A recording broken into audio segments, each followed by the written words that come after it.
जय मसीह। आज 7 सेप्टेम्बर 2020 तदनुसार 22 भाद्र 2077 सोमबार।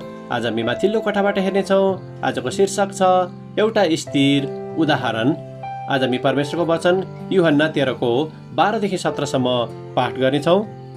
तिनीहरूका गोडा धोइसकेपछि आफ्नो बाहिरी वस्त्र लाएर उहाँ फेरि बस्नुभयो।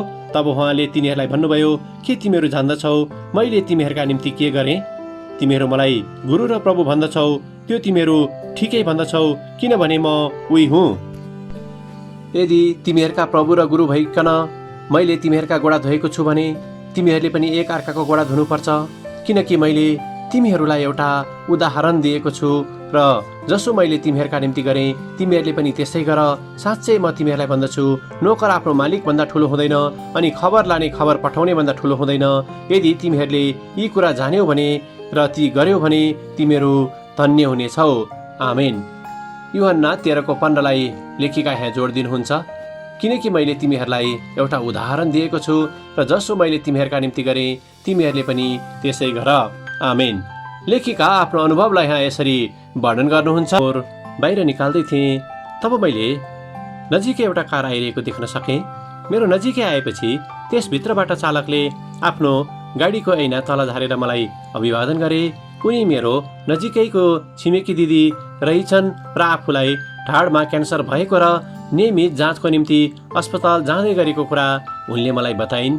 तब दुःख प्रकट गर्दै मैले उनलाई सान्त्वना दिन लाग्दा उनको निम्ति प्रार्थना गरिदिउँ कि पनि मैले उनलाई सोधेँ।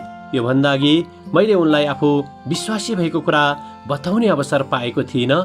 तर उक्त अवस्थामा जब मैले उनलाई आफ्नो व्यवहारद्वारा म विश्वासी हुँ भन्ने कुराको प्रमाण दिन खोजेकी थिएँ, तब उनले मलाई जवाब दिइन्, तपाईँले मेरो निम्ति प्रार्थना गरिदिनुहुन्छ भनेर मलाई थाहा थियो।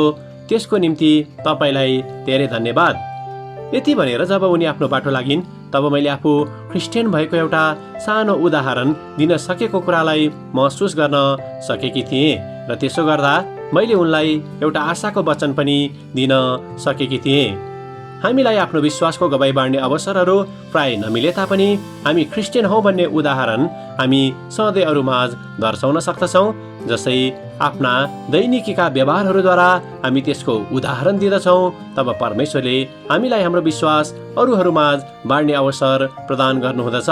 ती अवसरहरू सायद उनीहरूको निम्ति प्रार्थना गरिदिने अथवा सुसमाचार सुनाउने कार्य पनि हुन सक्दछ र उक्त समयमा परमेश्वरले नै हामीलाई मार्गनिर्देशन गर्नुहुँदछ र हाम्रा वचनलाई अगुवाई गर्नुहुँदछ।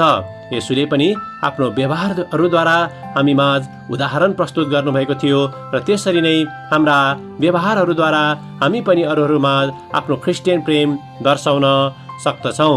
आमेन। आजको विचार, मेरो व्यवहारहरूले आज मेरो विश्वासलाई कसरी प्रतिबिम्बित गर्दछ?